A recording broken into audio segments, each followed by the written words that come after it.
Hello everyone, welcome back na naman tayo mga idol sa ating YouTube channel. So mga idol, kung kayo ay baguhan pa lang sa aking YouTube channel, nais ko kayong anyayahan mag-subscribe, paki-like at pakipindot ang notification bell para lagi tayong updated mga idol sa ating mga gagawing video. So bagong Pilipinas Old Queen TV mga idol, suportahan natin. So ngayon mga idol, mayroon naman tayong ibabahagi sa inyo tungkol sa 10 sentimos. Nakalagay po dyan mga idol, 10 sentimos.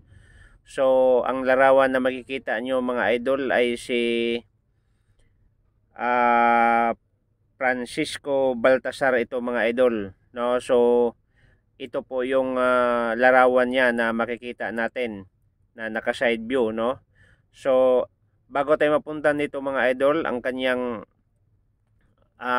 halaga, no, itong baryang ito na nawawala na sa circulation hanggang ngayon ay hindi na natin nakikita. At maalam ko mga idol, maraming nakapagtabi ng mga ganitong uri ng barya dahil napakaraming ginawa nito mga idol.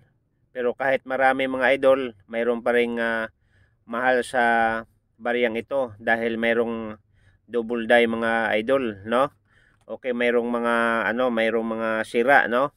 Okay, so mga idol, bago tayo magpunta doon sa halaga o presyo sa baryang ito, sa totoong presyo, siyempre pupunta man tayo mga idol kung saan ang galing. Siyempre kung saan to inisyo mga idol, country Philippines. So period mga idol 1967 hanggat 1994. And Republic of the Philippines mga idol. Denomination mga idol 10 centavos. At higit sa lahat mga idol, composition niya copper and nickels. Ang year niya mga idol 1969. Okay, 1969. Ang kanyang timbang mga idol 2 grams. At ang kanyang diameter mga idol 17.5 mm. Ang kanyang thickness mga idol 1.15 mm o inches. At ang kanyang mintage mga idol sa 1969 mga idol ay nasa 40 million mga idol. Pero kung bibilangin mo to mga idol, kung bibigyan natin ang halos lahat ng taon sa Pilipinas mga idol, ay hindi talaga magka-asya na ibibigay dahil kakaunti lang mga idol ang mintage talaga nito pag 40 million ang pinag-usapan. So ang ating barya mga idol 10 sentimo Francisco Baltasar, Republika ng Pilipinas. So mga idol, siguro naalala nyo itong mga baryang ito, no, sa mga edad 50 ngayon, no, pataas. So sa unang panahon mga idol, pag ikaw ay bumibili ay itong pera na to ay napakalaki ng halaga sa atin nung kapanahonan pa. So ngayon mga idol, ating sariwain ang tungkol sa ating barya. Suportahan natin. Huwag kalimutan mga idol, paki-like, paki-subscribe sa ating YouTube channel at pakipindot ang notification bell para lagi tayong updated sa ating mga ginagawang video mga idol. So sana mga idol, wag tayong magsawa sa pagsuporta sa ating YouTube channel at higit sa lahat, kayo po ay aking papasalamatan na maraming salamat sa panonood ninyo at sa pag-subscribe, pag-like. Okay mga idol, pag-usapan natin, ito ba ay may halaga? Dahil ito po ay 10 sentimo lang o 10 centavos lang ito mga idol.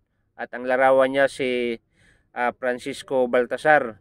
Yes mga idol, itong baryang ito ay rare na mga idol. Dahil maraming online mga idol at mayroong nakapagbenta nito mga idol. Magkano ba sa bilihan nito sa totoong presyo mga idol?